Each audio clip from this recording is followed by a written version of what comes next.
Nimrod Novik, welcome to the program.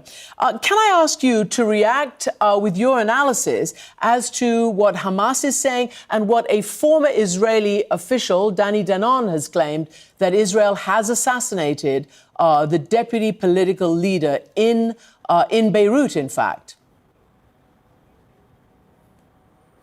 Well, I would say two things. One, it's a very significant accomplishment of Israeli intelligence and operational capabilities to do something like this at the heart of Beirut. I think that characterizing him by his formal position as deputy of the political wing doesn't really tell the full story of the man. He is a competitor for the true leader of Hamas, Yahya Sinwar, who is now in Gaza, and was in charge of creating terror cells and operations in the West Bank out of his base in Beirut. So it's a message to all Hamas operatives who were responsible for the atrocities of October 7th and others that Israel's long arm is going to get them. And are you concerned that this is in Beirut, right? It's in a foreign country across a border. Are you concerned, like the Americans have been, like many of Israel's allies, that this could cause this dreaded extended war? You know, the surprise by which we were taken on October 7th taught us a lesson of humility in trying to understand the thinking of the adversary. I would say the same goes for Hezbollah and its leader, Nasrallah. So whatever I say, I take myself with a huge grain of salt.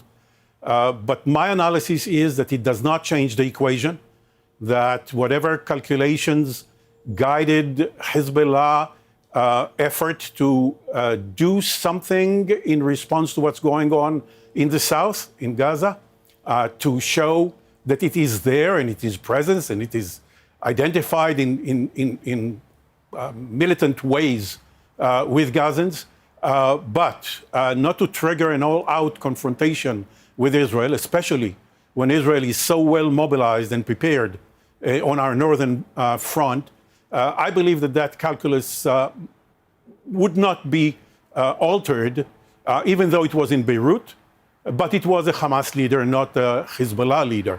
Finally, final point I would make here is given that Hezbollah is basically an arm of Iran, it has its own independent decision-making, but it does heed advice and perhaps orders from Tehran.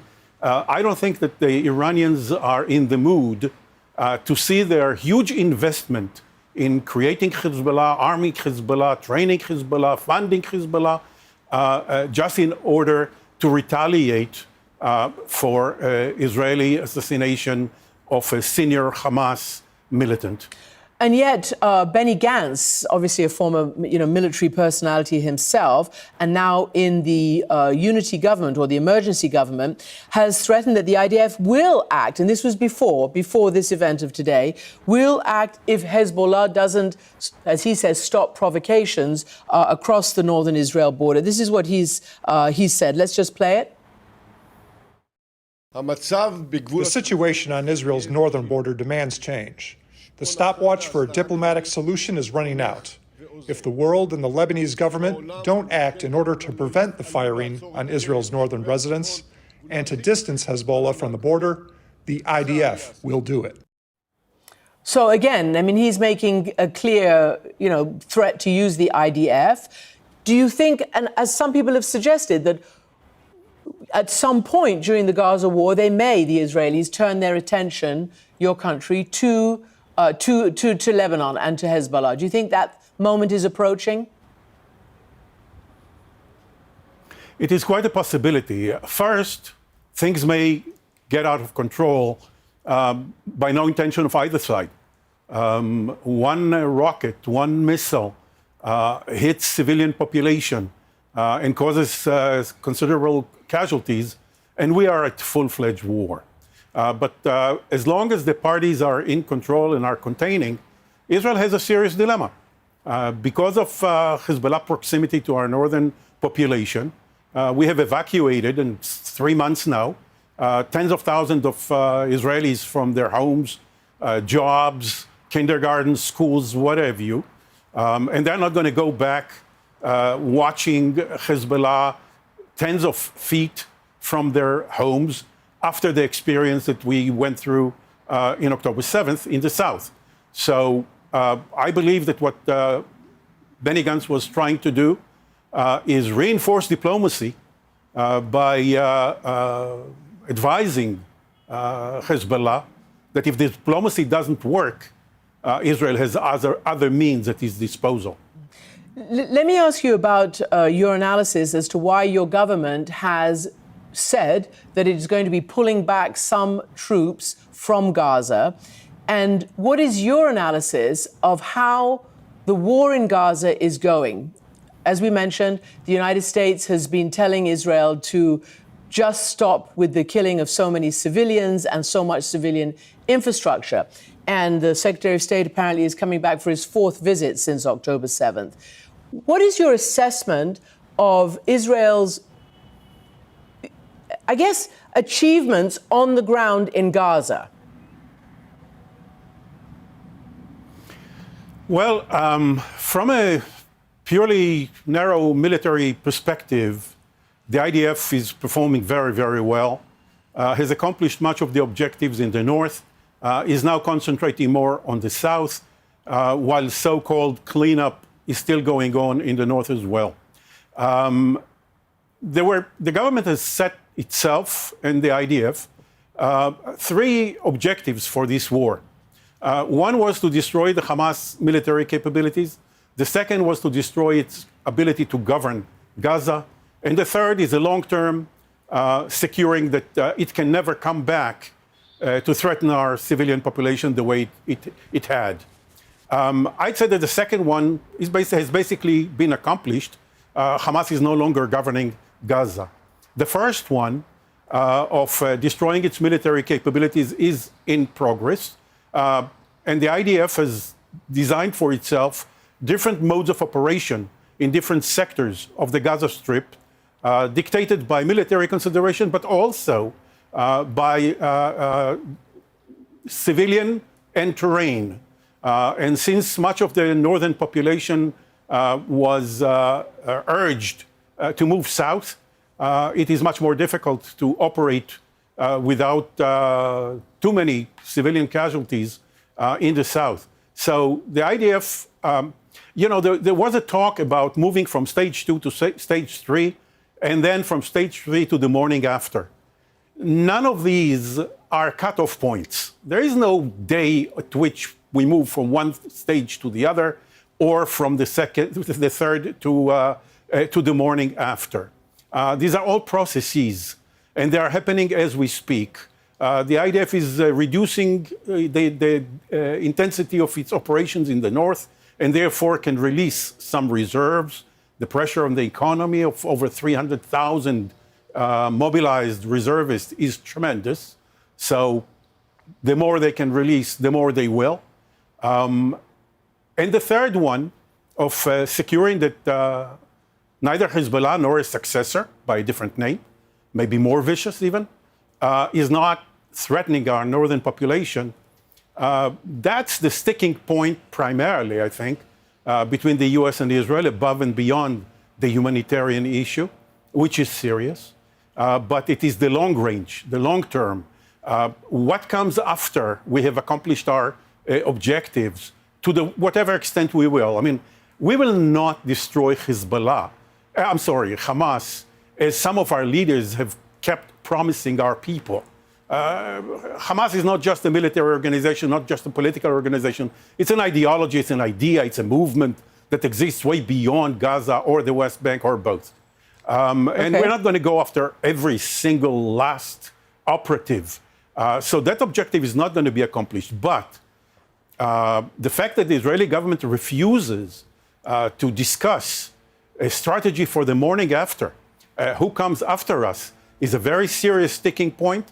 And it is even an impediment for the IDF to structure its operation in a way that leads to that political objective. So let me play what your Prime Minister said this weekend, essentially intimating that this war is going to go on for a long time, even for the next year. And as you say, no exit plan has been publicly articulated, and a huge amount of difference of opinion within Israel and between Israel and the United States and its other allies on what, as you say, looks like the morning after. So this is what Netanyahu has just said about continuing this war. The war is at its height. We are fighting on all of the fronts. We have huge success, but we also have painful cases. Achieving victory will require time. As the Chief of Staff has said, the war will continue for many more months. Again, which is not what his allies want to hear. So what do you, and I'm assuming that you are not necessarily in Netanyahu's camp. You used to work for Prime Minister Shimon Peres, who was, Netanyahu's political opponent, and was very much in favor of the two-state solution. And obviously Netanyahu is not in favor of that. So where do you see the next steps? Well, I think that if indeed the IDF moves gradually from the intensive stage of the war to a far less intensive one, with far less dominant presence on the ground, in a completely different mode of operation, against targets rather than comprehensive assault with huge formations, the moment for a morning after can begin. But for that to happen, the Netanyahu government must accept the prerequisite of all those who are willing to contribute to the morning after, under the leadership of the United States, and that includes Saudi Arabia and the United Arab Emirates and Egypt and Jordan and a few others. All of them are united in one thing. We're not going to go there just to see our investment go up in flames the morning after. Mm-hmm. And therefore, we have to see that it is done under the auspices of the Palestinian Authority, and that it is within some kind of a political horizon that suggests that the next 2, 5, 10 years will not resemble the last decade. For that to happen, Netanyahu have to accept these two premises. He has not yet. He's walking back his objection to the Palestinian Authority having a role to play. Now nobody talks about the Palestinian Authority by its initials PA, but rather RPA, which is President Biden's creation, reformed or revitalized Palestinian Authority. So yes, there will be a need for two processes. One by which the Palestinian Authority undergoes very serious reforms, including with support from Arab players, including with a sea change in Israel policy vis-a-vis the Palestinian Authority. So that's one process to prep it for the job of taking over the Gaza Strip and demonstrating that Gaza and the West Bank are one polity. And the second one is the interim. What happens in Gaza until the PA is ready to do that? For that to happen, as I said, those who are willing to contribute wants to make sure that it is sponsored by the PA, even though the PA is not yet ready to shoulder their responsibility. Nimrod Novik, there are many who believe that as long as Prime Minister Netanyahu sits where he sits, and faces the legal troubles that he faces, that he will not agree to resign. He said it himself. He will not agree to necessarily end this war on a shorter term, and he does not agree with the two-state solution. So there's that. The other thing that's happened is the Supreme Court has dealt him a political or a legal setback by striking down parts of the controversial judicial reform law. How does all this manifest, do you think? Will people be back on the streets again, or does the war preclude that? What is the next step after this move by the Supreme Court? Well, I think that you're absolutely right. Prime Minister Netanyahu has demonstrated that keeping his coalition of 64 together as his last, shall we say, political bulletproof vest from a harsh sentence should his trial on 3 counts of corruption reach its conclusion. And those 64 include the far fringes of Israeli society, Jewish supremacists, messianic annexationists, self-proclaimed homophobes. I mean, just people who were at the margins of Israeli society and were brought together and provided positions of power by a prime minister who needed them because they were the only ones who were willing to offer him this possible escape from his legal predicament. Now he is captive to their whims. They can bring him down any day should he violate their dreams, their dreadful dreams.